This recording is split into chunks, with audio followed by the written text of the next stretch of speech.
Blow the Kings. Yes, kaya natin yun, Carl. Di ba nagawa na natin yan? Sa challenge na ito, ang 4 na kings sa isang deck ng baraha ang maaaring makapagbigay sa inyo ng limpak-limpak na pera.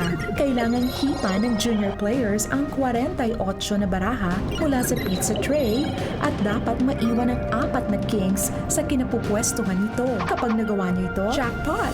Alam niyo yung larong to, dahil kanina, Bel, may pinag-uusapan na kayong diskarte. Ano yung diskarte yung dapat gagawin niyo?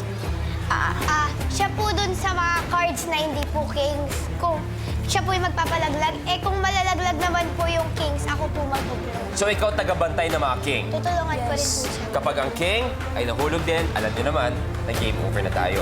Pero pag nagawa niyo ang Don't Blow the Kings, congratulations, Red Team, meron kayong 500,000 pesos. Red Team, ready? Ultimate challenge, pwesto. Carla, plano.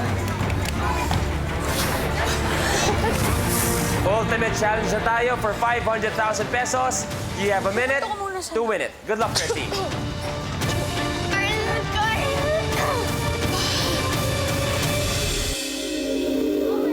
The game begins in 3, 2,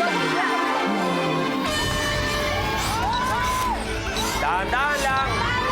Punti ka na kagad yung isang king.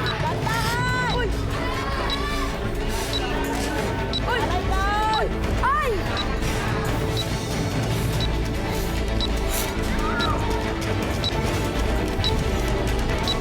Don't blow the kings for 500,000 pesos.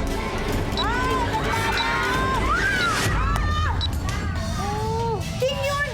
Nahulog na Yung king. ang isang king. Cover na. Ay. King. Nakikita natin. Why, king? Why? Why? Nahulog na ang isang king. Ibig sabihin, hindi nagawa ang ultimate challenge.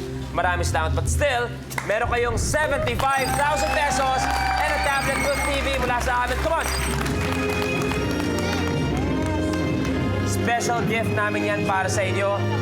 Kids, kamusta ang pakiramdam na nakalaro kayo ng Junior Minute to Win It? Carl? Sobrang saya kasi yung ibang kids hindi nakakapaglaro. Pero kami, pinayagan ni God na maglaro sa Minute to Win It. Bel? Masaya po kasi first time ko lang po maglaro na parang gantong game sa buong buhay ko. Palapakan natin ang Red Team!